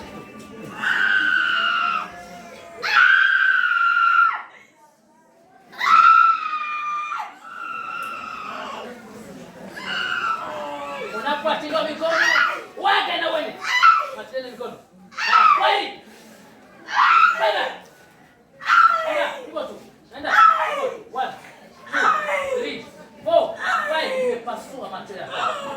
6 7 na mizizi yako katika jina la Yesu. I set you free in the name of Jesus. Pokea ukombozi in Jesus name. Amka. Amka. Yesu makofi.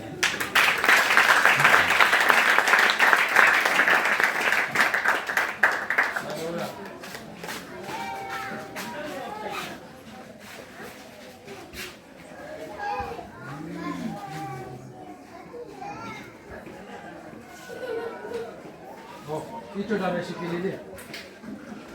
Amleteni hapa. Unani wewe? Unani wewe? Chanzo cha matatizo haya. Unani? Wale ni heri ya hivi.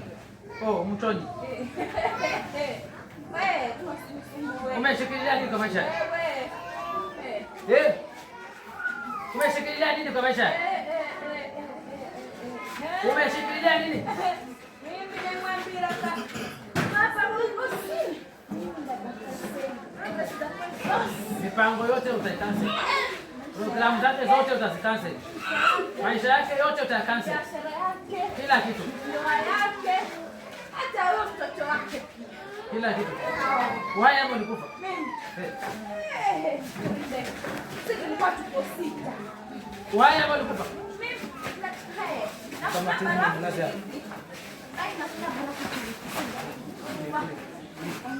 Wewe ulikufa. Piga Yesu makofi.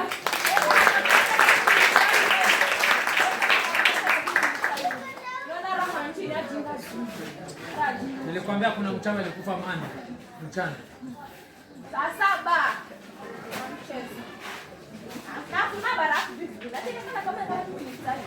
Alikuwa ajua kama wewe ndo wewe. Alikuwa ajua kama wewe ndo mroga. Unapata ufunuo hapa. Ndio mwenye amekufa huko ndo alikuwa mchawi wa huko. Sasa huyu alikuwa haamini kama ni mchawi, hajui mpaka leo hajui. Lakini Mande saa 7 mchana, futi 6 chini, anasema atafuna barafu hivi. Asifiwe Yesu. Baba, kuna mchawi alikufa Mande, alikuwa tunja kama wewe ndio mchawi wake, lakini wewe ndio ulikuwa umejificha. Kuna vile mchawi anaweza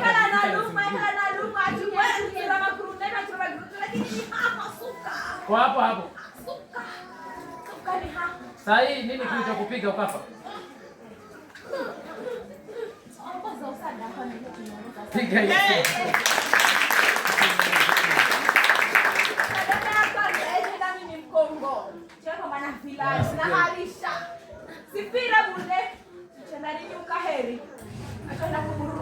Hivyo ndo sadaka ikitumiwa vizuri inaua mchawi huko. Asifiwe Yesu. Leo sadaka inanunua kamera, tunachukua hapa leo kamera inamulika mchawi. Tenda na uende.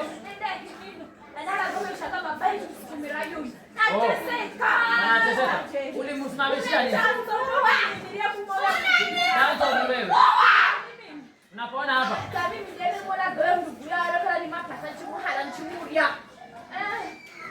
Unapaona hapa? Haya. Umetulia. Nini umebakisha kwa hawa? Ni vifungo vitupu. Haya, tazama. Tazama vinafunguliwa. Tazama vinafunguliwa. Ulikuwa hai vikiwa viko hai vikifanya kazi, ila kwa sasa umekufa. Vifungo vyako vife titu ulivyokufa. Navyo vikufa hivyo hivyo. Hiyo nguvu za Mungu za madhabahu hii. Bado hapo.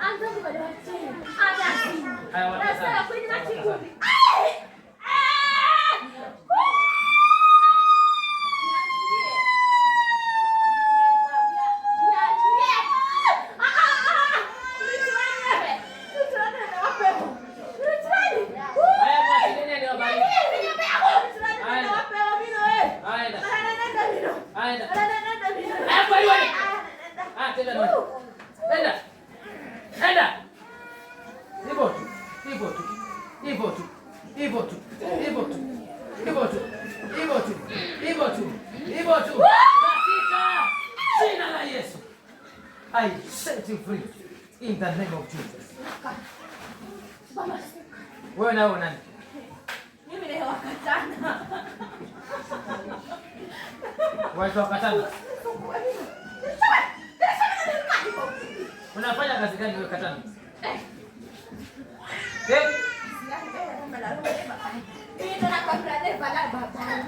Wewe ndio ni baba babake. Ni baba babake. Ndio baba babake. Nikampatia mkono. Ulimtokea kwa ndoto? Mungu asifiwe.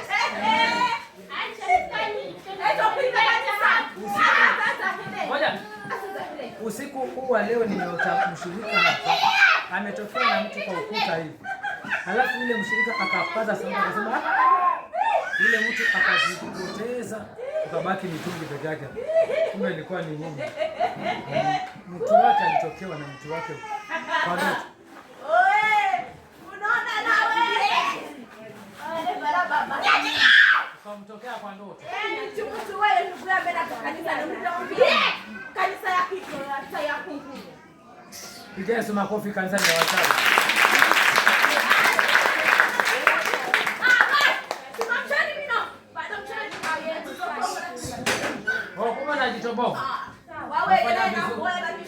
Haya moja. Una macho mangapi ni mabovu yote mawili na moja?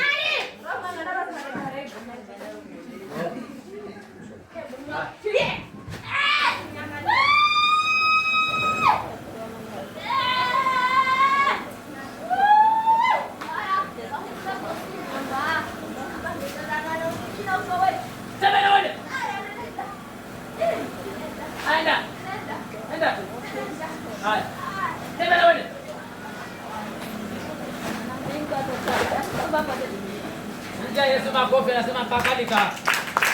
Aenda. 1 2 3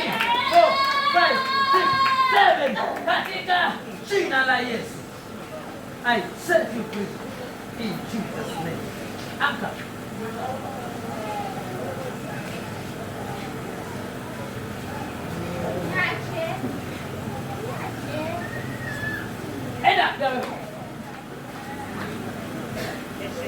Enda chanzo cha matatizo yote.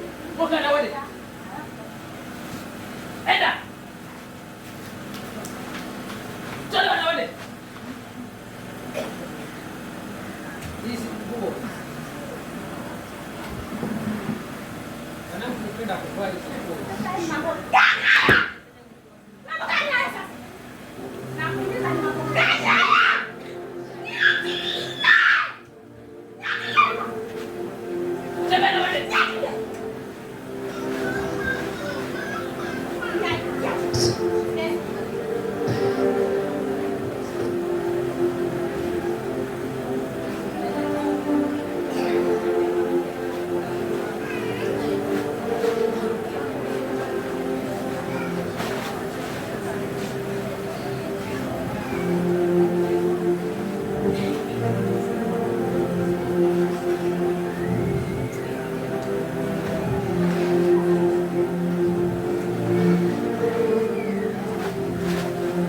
Damu ya Yesu isafishe.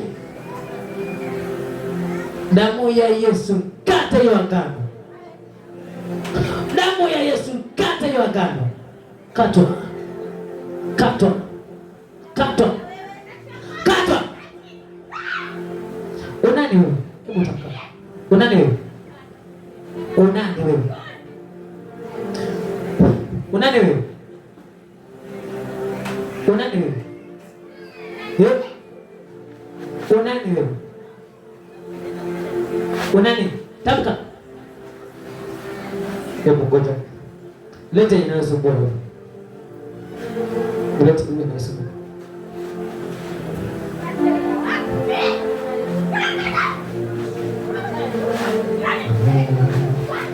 Yesu. Tosha. Unani wewe? Unani? Unani wewe? Unani wewe? Umepata nani? Nani mwenye umemfuata? Kwa nini ulimkaribisha msichana kanda? Oh. Ulikuwa utaki aje hapa? Hapana. Ulikuwa utaki aende hapa?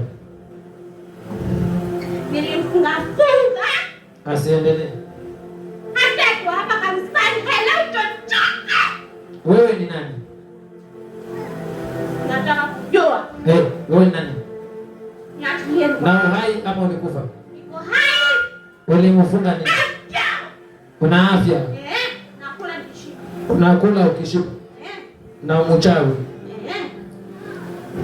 Ulimfunga nini? Funga kila kitu. Oh. Madhumuni ya kumfunga ni nini? Nilifunga mimi mwenyewe. Kwa nini? Sababu anaringa.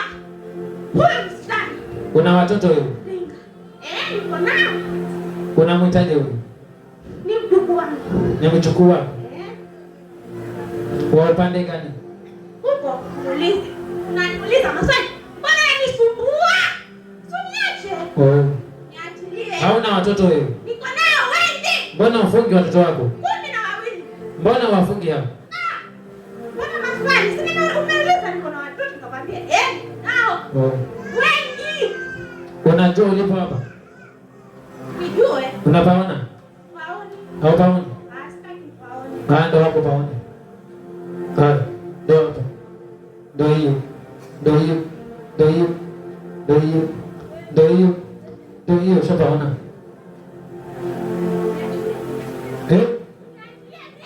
Piga Yesu makofi. Ama tigeni aende. Achapaona hapo. Enda.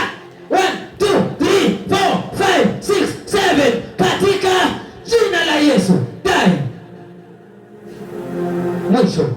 Funguliwa akili, roho, mwili, damu na nyama. In Jesus name. Amka. Amka mwenyewe. Piga Yesu makofi.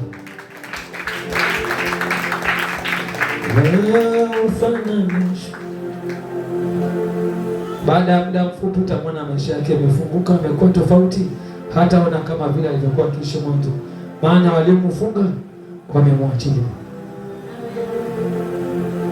Mpigie Yesu makofi anayefanya maajabu.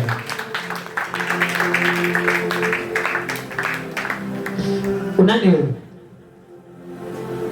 Sema, unani? Unani wewe? Tamka. Oh, kuna mwingine pia nani? Mulete hapa. Kuna mwingine amesalimu. Wako wengi. Wako wengi. Hebu tazama huku, kama una macho ujasiri. Tazama huku. Unani pia wewe? Unani? Unani? Ninakukata kwa damu ya Yesu aliye hai. Chini. Nguvu zako ziishe. Ziishe. Ziishe. Ziishe. Ziishe nguvu zako. Unani wewe? Unani? Wataka kunijua? Haya, ngoja nani nijue. Haya. Ushanijua? Ushajua? Hiyo. Kwa nini? Kwa nini nisikuangalie? Kwa nini?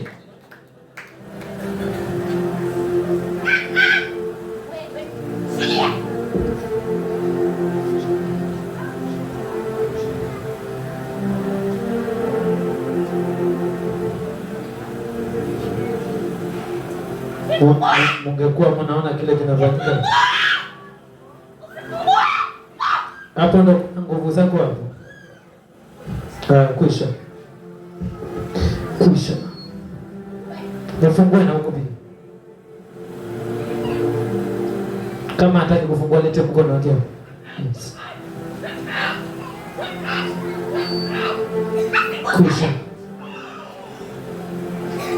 Kwisha.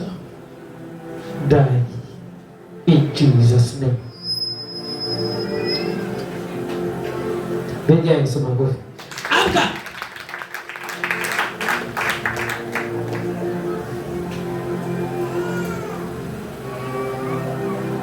Hivyo ndo mtu wanapo karibu wengi wakawa kwa maisha yake. Mshikililie hapa hapa. Kama kuna nyingine itakamatwa hapa hapa. Unani wewe? Nani? Taja, unani wewe? Unani wewe? Taja. Unani? Roho jeuri. Unani wewe? Taja. Unani? Umetumwa toka wapi? Utasema ama usemi? Nikung'oe nikutupe baharini sasa. Sema, unani? Tamka, unani?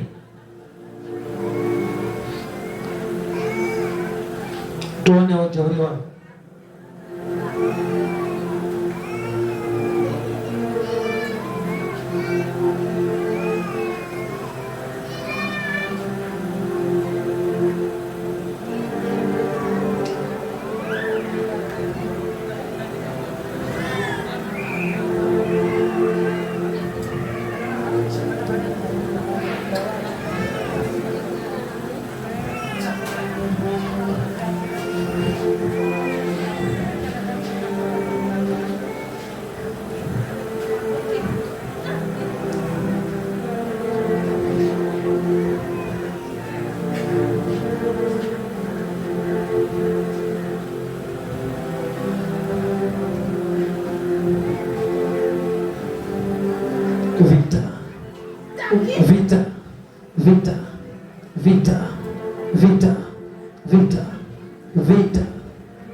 Vunja makali yako na kazi yako zote na magana yako.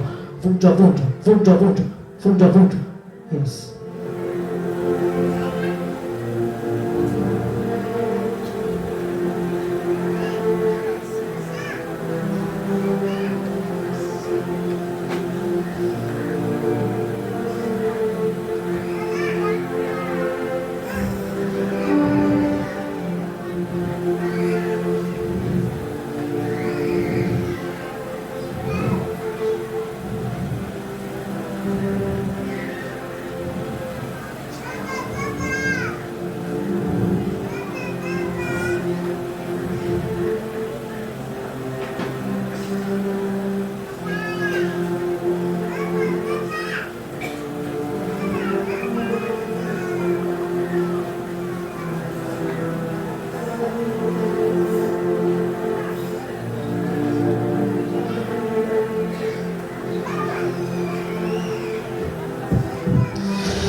La Yesu.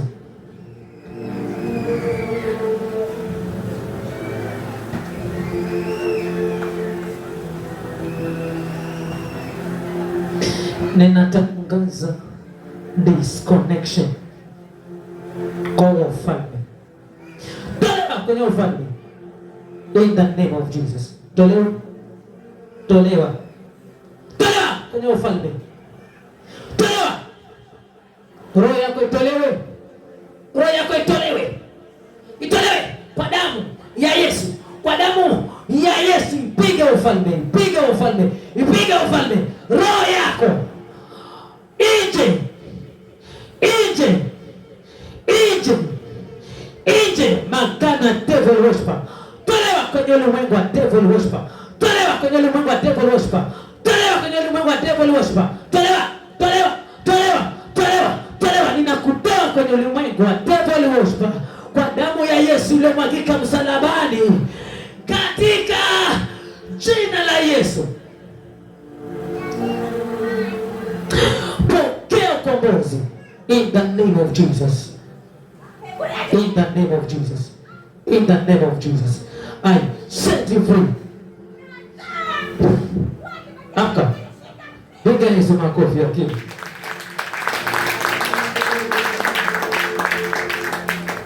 Huo ndio ulimwengu wa devil worshiper. Uko mbali. Ufalme ndio utawala wewe. Roho zilizo viwango fulani vya juu ambazo unaitoa leo mchana usiku ikufuata. Lakini shukuruni Mungu, natolewa kwa damu ya Yesu kwa utukufu wa jina lake. Ngoja. Mko wangapi nyinyi? Wamesalia wangapi? Taja hao wenzako. Sasa umebaki wangapi? Nanuliza. Umebaki wangapi? Angalia hao wenzako ni wangapi? Hakuna hata mmoja. Bado wewe? Ndio umebakia. Sasa kwa nini umewatoa? Kwa sababu hii. Umeona hiyo sababu? Haya. Na kutupa kwa shimo la giza. Pepo hawaoni mikono, wanaona upanga tuna moto. Mulazeni chini. Umebakia peke yako. Tembea na wewe. Tembea na wewe.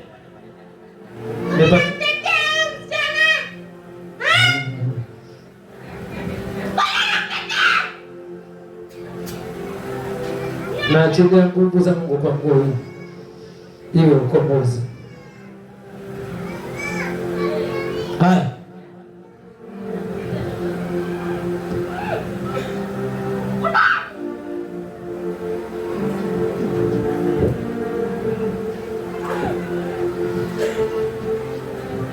Umebakia peke yako. Enda na pigo hili. Wewe mkali. Una nguvu nyingi.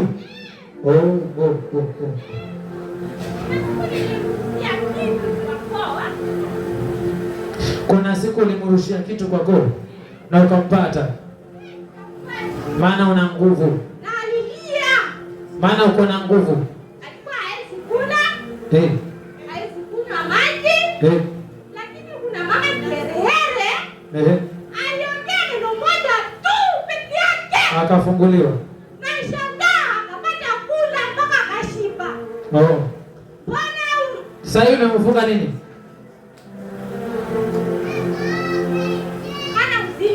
Hana uzima. Anashikwa na mahoma kila siku. Uhai amelikufa. Na hajui kama yanatoka wapi. Hajui kama yanatoka wapi. Lakini kumbe chanzo ni wewe. Uhai amelikufa. Eti niko hai. Niko hai. Una watoto? Niko na watoto. Una ugonjwa hapo ulipo? Nakwambia huyu. Alitoka huko, akaja huku. Sasa anapata shida kupata. Hiyo nyumba yenye aliingia. Anapata shida kumpata huku. Hiyo nyumba yenye aliingia. Wewe. Ina nini hiyo nyumba? Waya. Waya. Maana ya waya ni nani? Haikaliki. Kuna watu wanaomba kwa nyumba. Anaishi na nani? Unaishi naye? Ndio maana kweli ni waya huko. Piga Yesu makofi.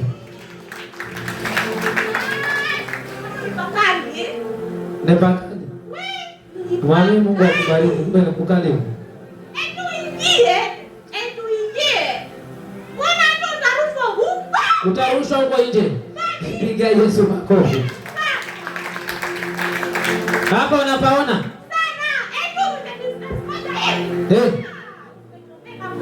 Umechomeka mara hiyo? Hapa unapaona? Haupaoni? Macho ndo haya. Haya paone. Ushapaona? Ndo hayo.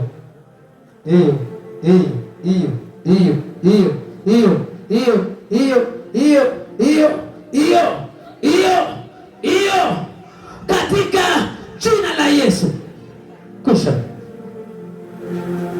Pokea ukombozi in Jesus name. Amka. Kusha. Amka. Piga Yesu makofi. Fanani.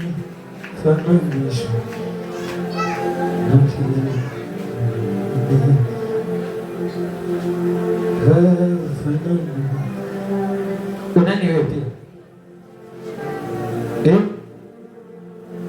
Unani pia wewe? Unani pia wewe?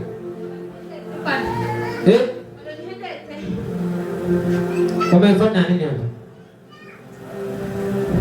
Umepata nini hapa?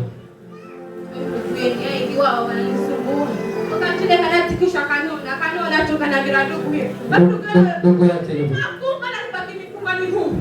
Nani huyo? Umempata wewe ndugu yake?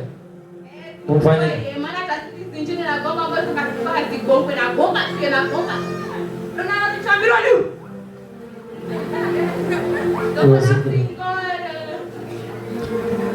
Wewe ni wapi? Ni wapi baba? Wewe ni wapi?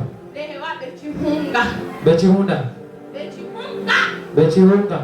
Wapi? Wachoni ama wapi? Kuko choni. Kolongoni mtilikuwa bemaka. Kweli. Madhabahu ina aibu.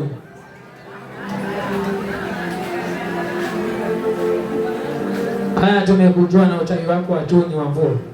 Aenda. Ende. Ametimtua. Umempata?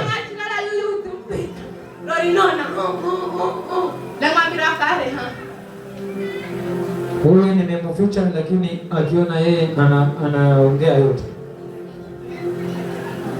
Namficha pia yeye.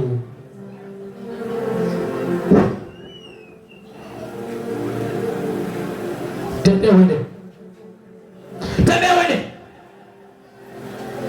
Aficho pia na yeye simuone. Simamfuata. Muzurure utamuona hivi. Haya, mtazame. Utampata huko shule. Kama Mungu amemficha, utamuonaje? Hata ukamfuata wapi? Hata kwa sasa mfuate. Kama Bwana amemficha, utamuona. Jaribu. Maachilie na mikono. Jaribu. Nimekupokonya hata miguu ya kwenda. Jaribu bwana.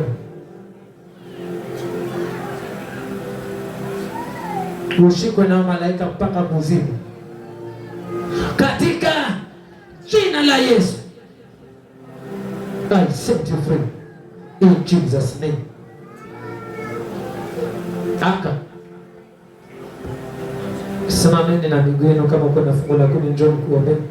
Alafu tuweze kufunga ibada kwa maombi.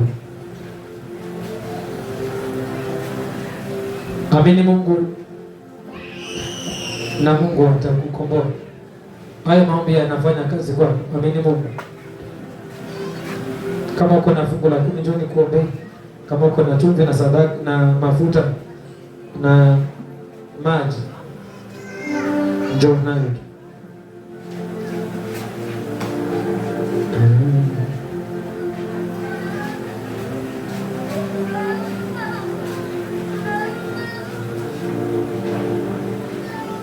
Ukombozi unaendelea kila Jumapili. Ukiwa na mwenzako mwalike aje tu.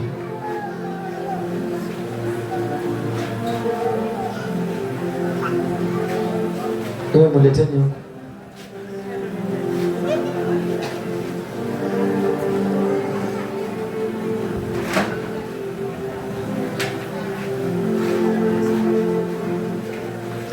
Amenene Mungu kwenye fungu la 10 na wabariki. Bwana Yesu nabariki wanao kwa tithe hizi. Baada ya kuwapa nguvu mfalme katika biashara, katika kazi alizojiriwa. Milango ya mwanadamu ndio anaifungua. Na ndio anatupa riziki kila siku kwa ajili ya upendo wako kwa maisha yetu. Mfalme nabariki baada ya kutimiza neno lako hili kutolea tithe wewe. Mwenyezi Mungu nabariki maisha yangu. Nabariki hatua zangu. Bariki biashara zangu. Maroho ya masikini isiwepo kwa maisha yangu bali ikemewe na wewe. Maana ni uharibifu mfalme. Nabariki mfalme hata vyombo kwa maisha yangu kwa ajili ya utukufu wa jina lako. Pokea utukufu maana wewe ni Mungu. Kwa jina la Yesu naomba na kuamini. Amen. Unaweza mkaweka hapa. Bwana Yesu natakasa maji haya mbele za madhabahu yako. Ninayatakasa ya kwamba si maji bali ni damu yako Jehova. Ninaachilia moto kwenye maji. Ninatakasa chumvi mfalme kwa damu yako. Ninaifungua mfalme chini ya ufalme wako. Nikiachilia nguvu zako. Ya kwamba ijawe na moto na mishale ya nguvu zako. Ya kwamba si chumvi ya kawaida tena bali ni uwezo wako kutenda kazi katika karama zako Roho wa Mungu. Ninatakasa mafuta ya kwamba si mafuta tena bali ni nguvu zako na moto wako.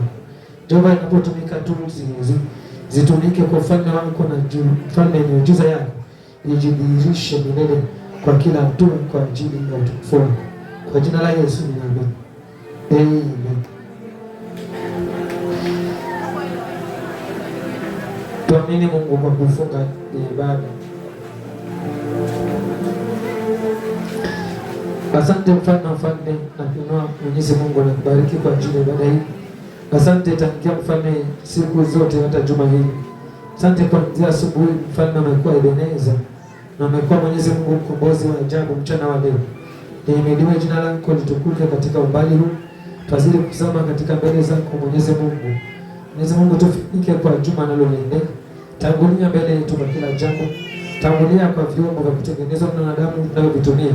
Bwana Yesu tangulia utupe ulinzi wako na uweza wako. Na jina lako Bwana Yesu lipewe sifa milele. Nachunga kanisa lako hili chini ya damu yako na uweza wako. Katika jina la Yesu Mesia naomba na kuamini. Amen. Nasema Bwana awabariki. Beba imani, ulete shuhuda, ushauri na maombi mahali hapa kuanzia kesho masaa saa 11 ni kwenye simu na wakati wowote. Nasema Bwana awabariki. Mleteni madhabahuni.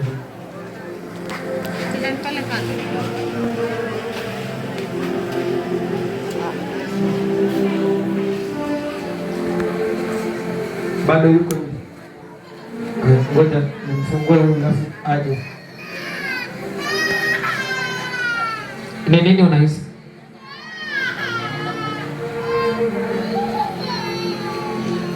Nyoka.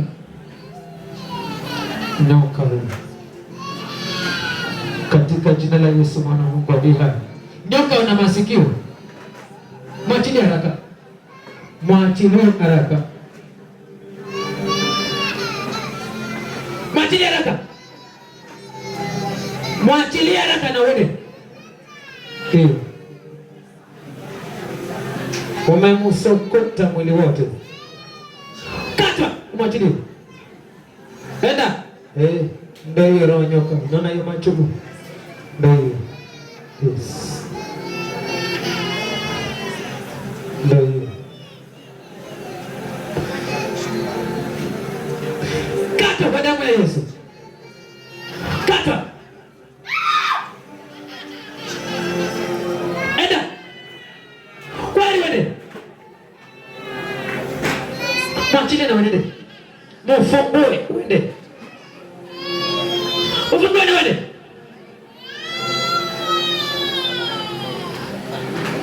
Wala zeni.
Ukifika toa nanga.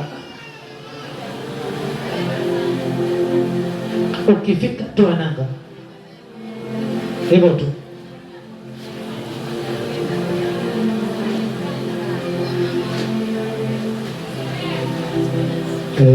Uko karibu. Haya. Mwisho. In Jesus name. Funguliwa kila baki yake magonjwa nimeoa kwa damu ya Yesu Kristo. Pokea uponyaji. Pona in Jesus name. Pona in Jesus name. Kusha. Amka. Amka mwenyewe tu. Na utembee mwenyewe umefunguliwa.